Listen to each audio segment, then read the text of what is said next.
Welcome to the Panic Room, where we talk about all things panic-inducing. I am the Queen of Panic. Warning, some episodes may contain content that may be disturbing to others. Viewer discretion is advised. Now let the games begin. I used to be a fierce killing machine. Every time something came near my home, or tried to, it would never get to see tomorrow. That's how good my accuracy was. I never had to worry about being hunted by anything else. If anything was big enough to pose a threat, I would simply disappear into the sands like history tends to do in the sands of time. I obviously ate my prey and left all other intruders to die at my doorstep. Life was just that grand, until one day, I had seen a flying beast that I had never seen before. Its wings were bigger than me when it flew past me. It looked as dark as night. I figured it would one day become food for me as well. It would inevitably fall for my trap, and I would eat great. It was perfect timing, considering that I was going to shed soon, and I wanted one last hunt before then. However, as it flew past me, it gave me an awful feeling. It made my hair stand up. I didn't like this one bit. Then I could feel another hunter of my kind panic. I could feel them struggling more than normal with their prey. It made me feel slightly uneasy at first, and then I began to appreciate the challenge of this creature. Whatever it was, it would give me a fight that I would soon not forget. I retreated into my burrow that night, allowing random creatures to travel past my home. Best to save my energy for this winged creature, I thought to myself as I plotted the hunt. I could feel my fangs clicking on their own as I began to grow more hungry just thinking about it. It would never see me, I thought to myself, but I would be ready for it. I began to fantasize what it would taste like as its organs would digest themselves for me. It would be a great honor to take down a beast like that. Anyone that tried to rival me would think twice before challenging me for my home. The thoughts took me into a dreamlike state. As I slept, I began to wonder if other hunters had already taken down such a creature. What of the one the creature flew to? Did they get outsmarted by this thing? Should I be worried about it? Thoughts consistently raced through my mind like serpents of the desert. This would not stop me, I thought to myself as I began to drift back into sleep. The sun rose over the sands and over my home when I heard its wings beating as fast as my heart. I woke up excited and ready to eat. Then I would find somewhere safe to shed and grow bigger. This would be my crowning achievement. The hairs on my body rose, my fangs sharpened, and my mind was only focused on my unsuspecting victim. It landed near my home. I knew it would. It would be no different than the others that did the same unexpectedly. I tried to remind myself that patience was key. I saw its body. Sunlight shined on it for the last time. I did not care for its stinger. It was meaningless, and I knew it. All I had to do was wait.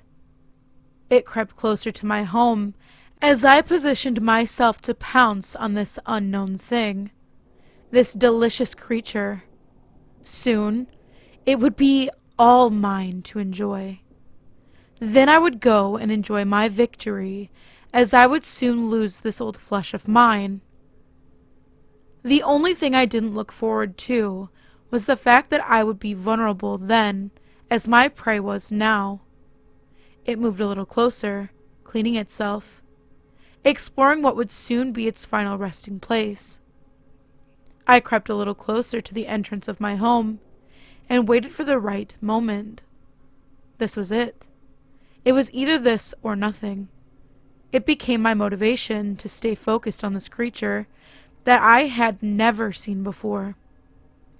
It moved closer and closer until it was in my striking zone. I leaped at this thing without a second thought. Reason left me as soon life would leave this buzzing creature. We fought each other as we fell down the hill. I was built for this, but my opponent, at first, didn't seem able to keep up with me as I tried to bite into it with my large fangs. As I tried to bite it, it tried to sting me. It was starting to feel like a never-ending battle with it. The fight ended as we got to the bottom of the hill. I misjudged this thing. It took a bite from me, but I took a powerful sting from it. The sting was so powerful that I couldn't move. I could hardly breathe. I began to panic. This was all new to me. The hunter became the hunted. It was then that I realized that it was all a trap. It wanted me to see it. It was luring me last during the last sun. It knew that I would attack it on this sun. I don't know how it knew my tactics. Did it practice on other hunters? Why was that sting so painful? Why couldn't I move? That's when I noticed immediately that my prey got up and stood on its legs. I grew angry with this thing. Now it wasn't about the hunt. It was about trying to escape to fight another sun. Fear took over, and then it mixed itself with anger. The creature flew itself on top of me and began to sting me again. Its venom pierced my flesh, and I could feel it travel throughout my body. "I'll kill you! I'll devour you!" I screamed out as loud as I could as it put its head just above my eyes. Hidden creature in the sand. It finally spoke. On this sun, in this blistering heat, you will not harm me. But fear not, I will not end you. I will not devour you as you have devoured countless others. And then she flew away without another word, as if she had more important things to do. The sun moved across the sky a bit more before I could finally move, not answering the many questions that I had now. I felt as though I failed the hunt, but somehow was able to survive the creature. I would never see it again.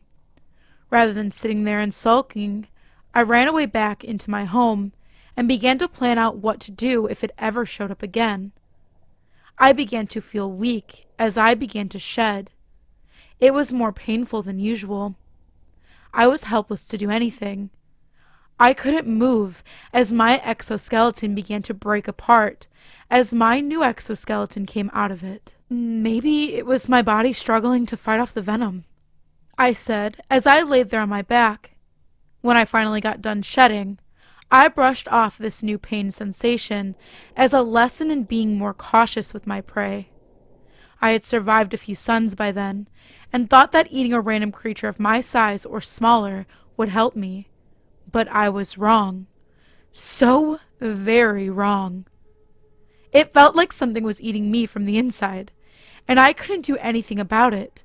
The pain was agonizing. There was just nothing that I could do. I fought with this thing inside me for as long as I could, as it was making itself known that it was there. Is this what the flying creature meant? What had it done to me? I began to panic as I grew weaker. The more the sun rose over the sky, the worse the pain had gotten, until finally I couldn't move. I could hardly breathe. Then I felt it. I felt something wiggling inside me as it tried to get free of me. The pain was indescribable.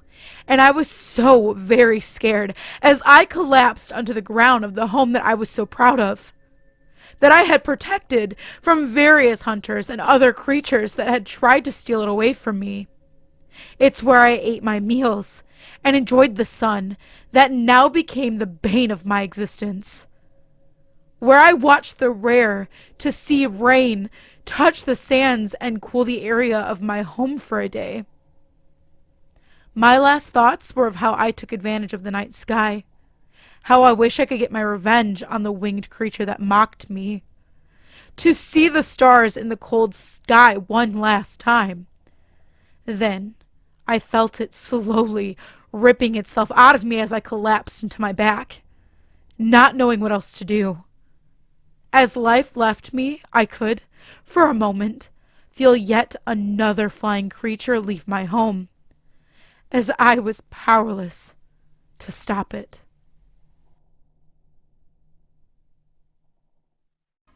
If you would like to submit your stories, please check out the Panic Within subreddit. I go over those stories that are submitted, and I go ahead and I narrate them. I say go over, but I narrate all of them. So if you're interested in something like that, go ahead and take a look in the description, and you'll find the link there. We also have a Discord. You can come and hang out and get spooky with me and other narrators. We post new content, up-and-coming videos, promotions, and we also just hang out and chat, and you can come and hang out with us there. If you're interested in that, link is also in the description below. And last but not least, if you are interested in doing a collab with the King of Panic or myself, you can absolutely reach out if you're another creator. You can do one on our channel. We can do one with you. We are completely open for collab as of right now. Looking for new stuff to do and very excited for anybody who reaches out. The best way to do that is through Twitter or Discord. I do check Instagram and I will get back. It just might take a little longer because I'm super bad at that, but I've been trying to be better. So if you do reach out there, even if it takes a couple days, I'll be there. But like I said, we're excited. So please definitely reach out and we're looking forward to it. And as always, thank you for visiting the Panic Room. You have successfully made it to the next portion of your tour. Please stay tuned for your next prompt. Click the like button and subscribe to receive notifications for when the next portion of your tour is ready to join. Thank you for watching. Don't let the panic drown you.